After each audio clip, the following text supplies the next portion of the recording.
পলাশপুর গ্রামে একটি গরিব চাষি বাস করত, যার নাম ছিল ভোলা। ভোলা ছিল অনেক সৎ এবং আত্মবিশ্বাসী। সে কারোর কথার পরোয়া করতো না। ভোলা একদিন শীতের দুপুরে ঘরের বাইরে বসেছিল।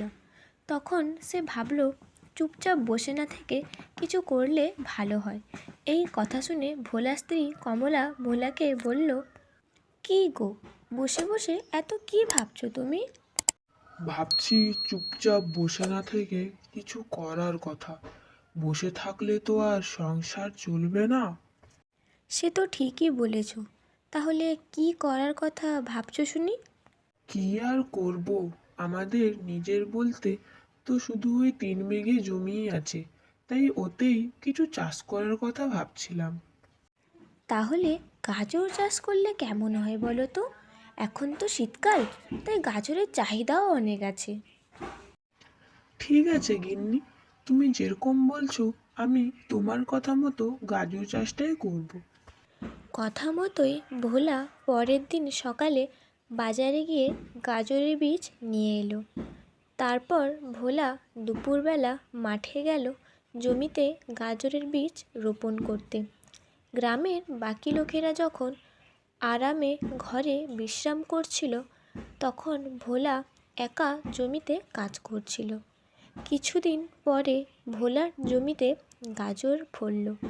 তখন তাই দেখে ভোলা অনেক খুশি হলো। কিন্তু ভোলার জমির পাশে ছিল ভোলার শত্রু বিজয়ের জমি। বিজয় ছিল অনেক হিংসুটে এবং খারাপ ব্যক্তি। ভোলার খুশি তার সহ্য হলো না। তাই একদিন রাতে সবাই যখন ঘুমিয়ে গেছে, তখন বিজয় চুপি চুপি গিয়ে ভোলার জমিতে জল ঢুকিয়ে দিল। বিজয় মনে মনে বলল, আমি থাকতে থাকতে তুই কি করে গাজর চাষ করবি এবার আমিও দেখব। এই বলে বিজয় হাসতে লাগলো।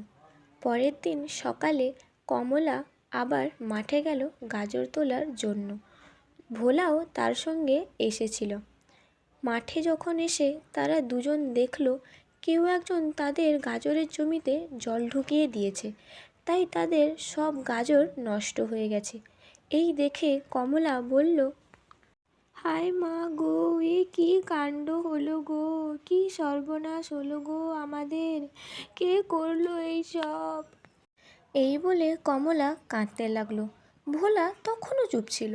ভোলা সব কিছু বুঝতে পেরেছিল, কিন্তু ভোলা হার না মেনে আবার একটা জমিতে গাজর চাষ করলো। গ্রামের সবাই ভোলার কাণ্ড দেখে হাসতে লাগলো, কিন্তু ভোলা কারোর কথায় কান দিল না। সে রাত দিন জমিকে পাহারা দিল। ফলস্বরূপ তার জমিতে আবার গাজর ফলল। ভোলা সব গাজর তুলে নিয়ে বাজারে গেল কমলার সাথে। ভোলা তখন বলল, দেখলে তো গিন্নি, সৎ মানুষের কখনোই হার হয় না। কি দেখলে তো ছোট্ট বন্ধুরা, তোমরাও যদি ভোলার মতো সৎ এবং সাহসী হও, তাহলে তোমরাও জীবনে যা চাও তাই করতে পারবে।